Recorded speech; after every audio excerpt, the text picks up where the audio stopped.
Last year, I spent 6 months participating in what I was told was a psychological experiment. I found an ad in my local paper looking for imaginative people looking to make good money. And since it was the only ad that week that I was remotely qualified for, I gave them a call and we arranged an interview. They told me that all I would have to do was stay in a room, alone, with sensors attached to my head, and read my brain activity. While I was there, I could visualize a double of myself. They called it my Tulpa. Welcome to the Tulpa Time Podcast. I'm your host, Lyrical, and this is my co-host. I'm Longbow. And today we're going to talk to you about a little thing that's real close to my heart. Just fits right in the old coronary. Them good old-fashioned Tulpa creepypastas. The creepiest. Yeah, the really spooky happenings and cautionary tales of Tulpa, as told by their hosts, in quotation marks. I'm sure by now, if you're looking at this podcast and you're familiar with what Tulpa are, you've heard of the Tulpa creepypasta. I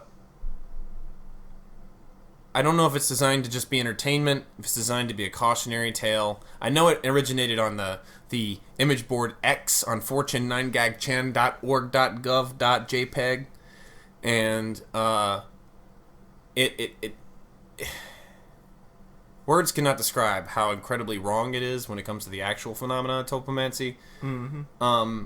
And these cautionary tales, they're a dime a dozen. It never fails. Yeah. Nothing beats the Pinkie Pie sliding across the floor backward with demonic eyes, though. Oh, yeah. Okay, so there is the more popular one, the tulpa.exe creepypasta. Ugh. Yeah. It looked like me, but it had black eyes, and it came at me. And that's the most popular one. And then it took over my body, and then I was forced to watch it live out my life. Yeah. I'm sorry, this is a lot less professional than the last one was, but I just find this whole subject of the cautionary tales of tulpamancy incredibly comedic. It's pretty funny, yeah. But I'm not sure, but there is a show that some of you may have heard of called My Little Pony Friendship is Magic. Before you stop the YouTube video, the reason why I'm talking about that is because there was a section of this fortune9gagchan.org.jpg.gov.us.army.mil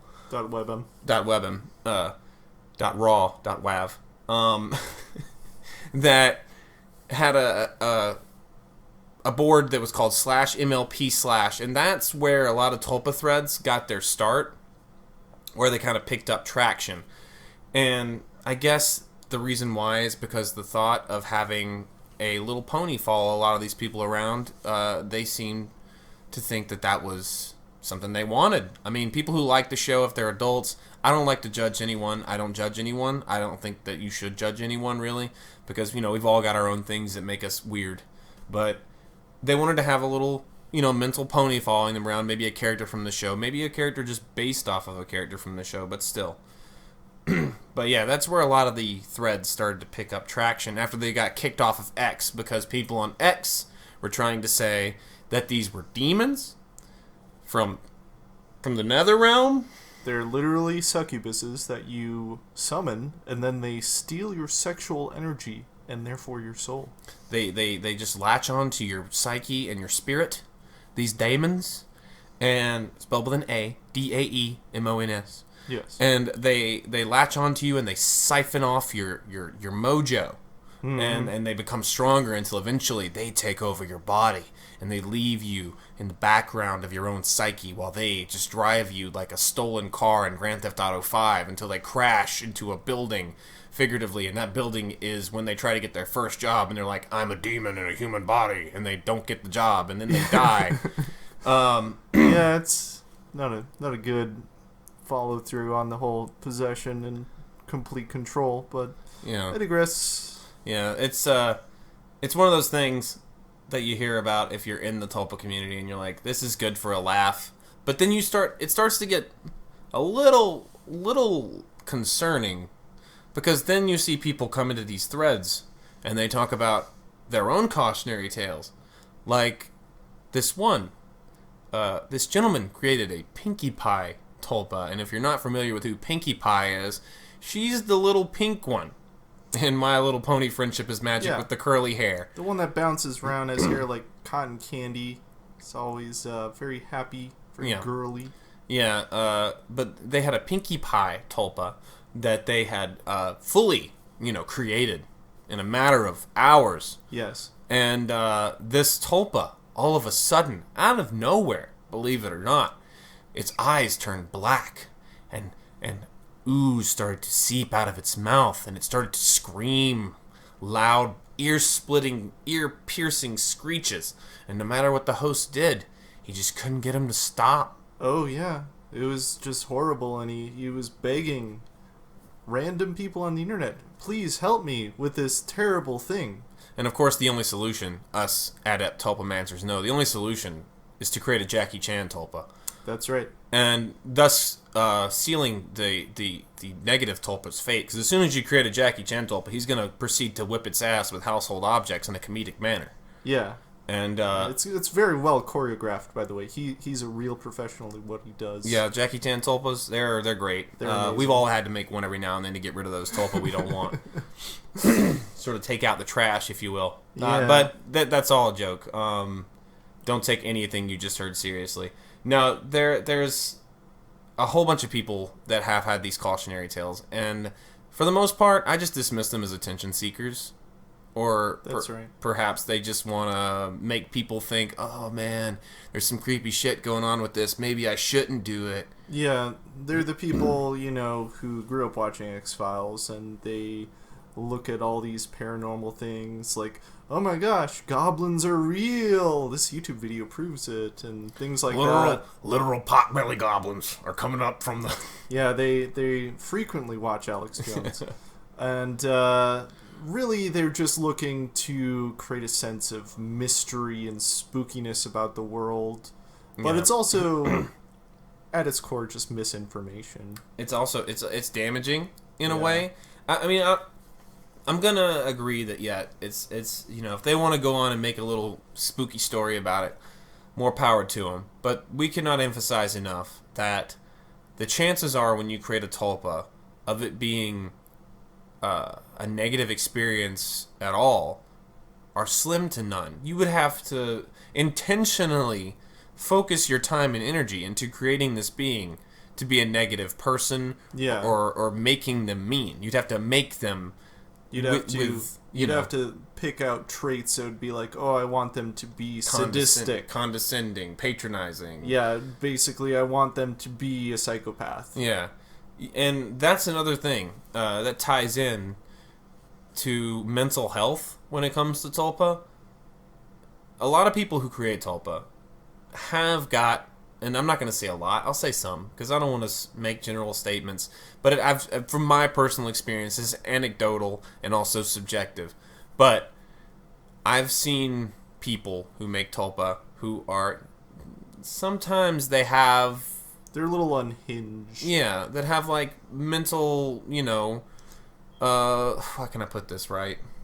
People with diagnosed mental disorders. Like anxiety disorder or stuff like that, akin to that. And they create tulpa. And if someone with like an anxiety disorder creates a tulpa and it doesn't turn out to be a raging lunatic, psychopath, then that should be a good sign, right? I mean... Well, I would say it's more like the more hardcore sort of mental disorders that I would recommend people who have them, figure out their own life first. Yeah, definitely. Find a way to cope with their own life before kind of delving into it.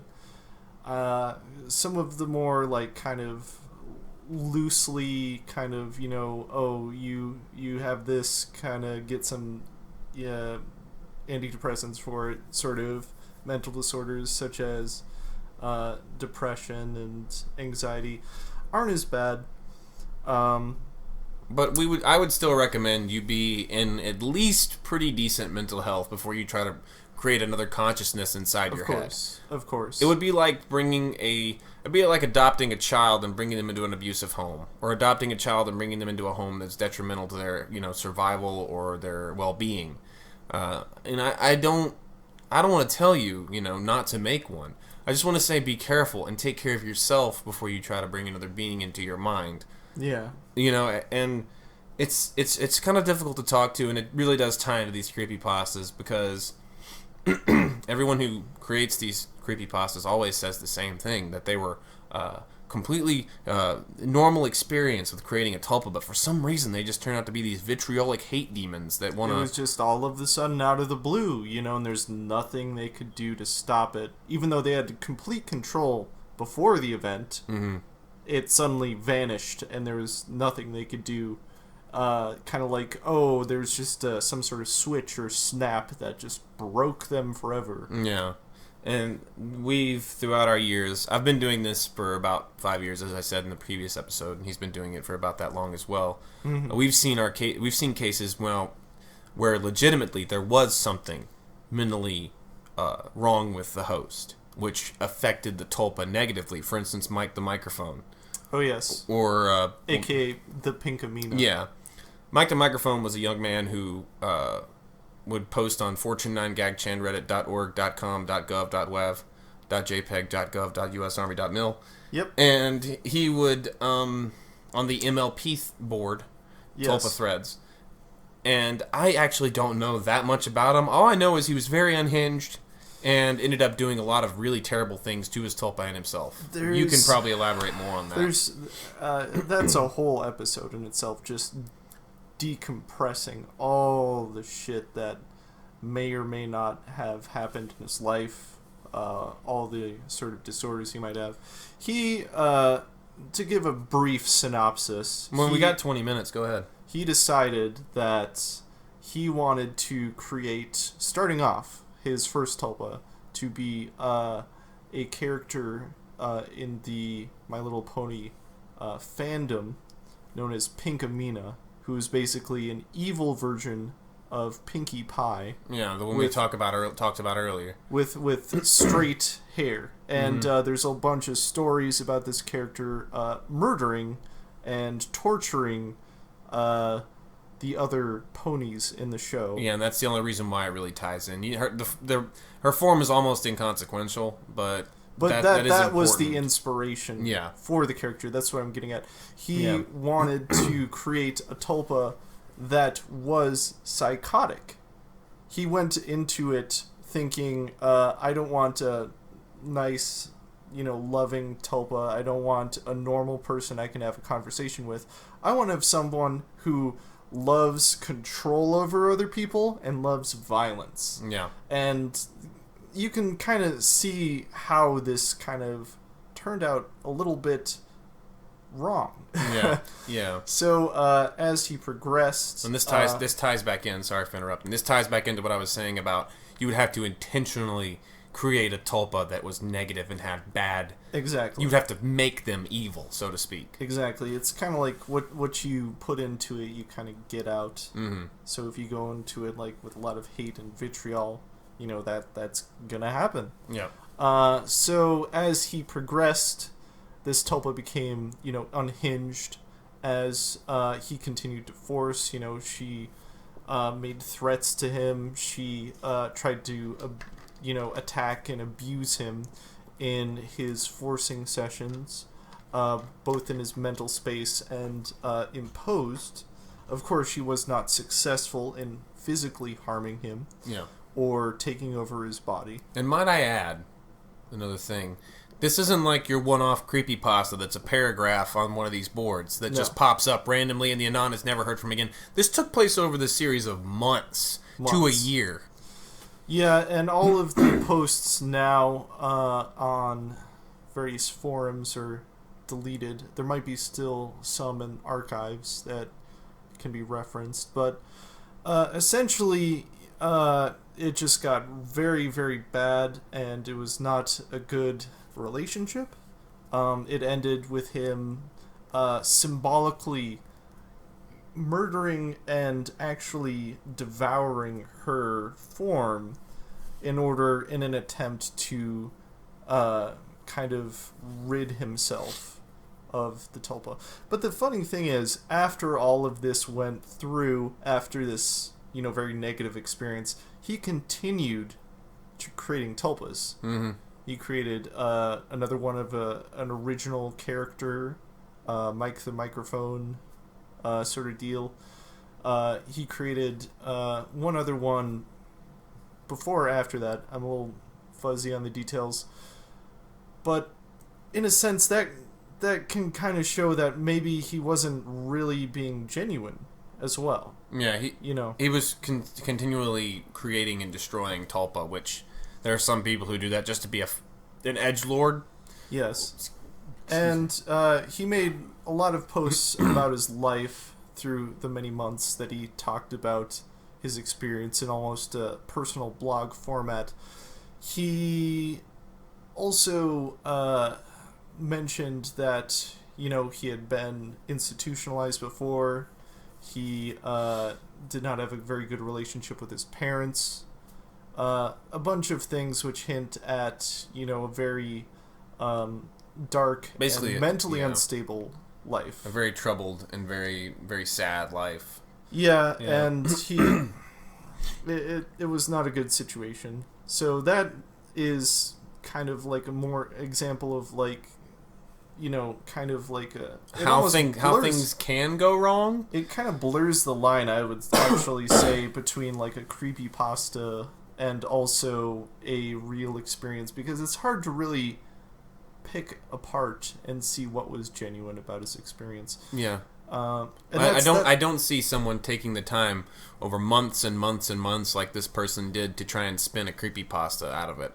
People who post creepypastas, usually their MO is to pop into a Tulpa thread, type a couple paragraphs, say, this is what happened to me, don't ever do this again, or don't trust tulpamancy, and then they just pop out, and when people respond to them, they never respond to them back. It's just one-time shot. This guy did this over the course of months, so that doesn't sound like the MO of your typical creepypasta slinger. This sounds like someone who legitimately created a tulpa and had very distinct mental problems, and that's why I urge, if you're going to do this, which I hope you do, because it's a very rewarding experience, I urge you to have your shit together, so to speak.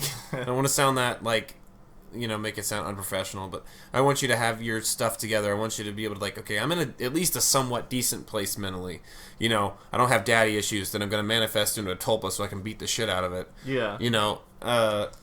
And you want to come into it rationally. You want to come into it from a place of, I want to, try this, not super skeptically, but also not wholeheartedly gung-ho, I feel, too.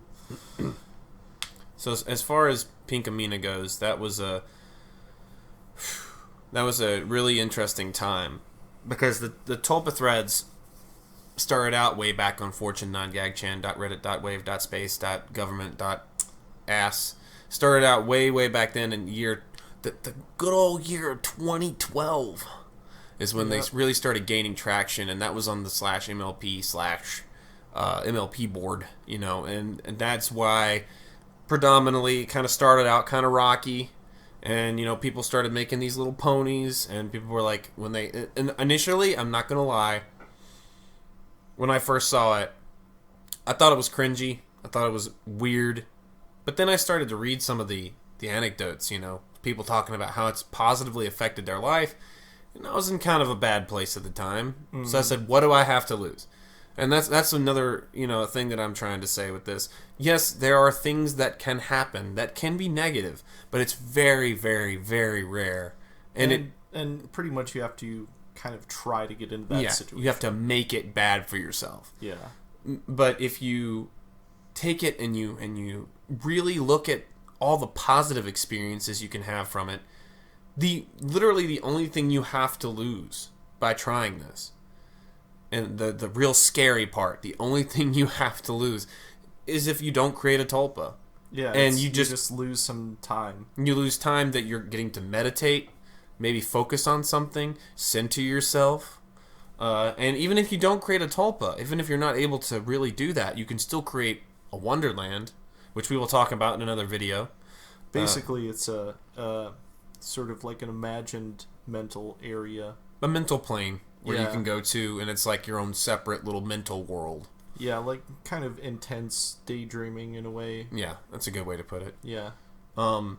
But when you the important thing to take away from this episode is that in order for you to have a bad experience creating a tulpa, you have to want it to be a bad experience. If you are really trying to do it for positive reasons, and you're giving this tulpa positive traits, and you're happy that you're expanding your mind and trying something new, then you'll come out of it better. You'll come out of it better than you were before. Mm-hmm. So when you see a cautionary tale, when you see a, hey, don't do this because this happened to this person at some point in time, take it with a grain of salt. Yeah. I mean, you have to think about it rationally, I feel. Just kind of think about what was going on in their head, what other factors might have been influencing them. Yeah. And that's just a good kind of way to approach this in general.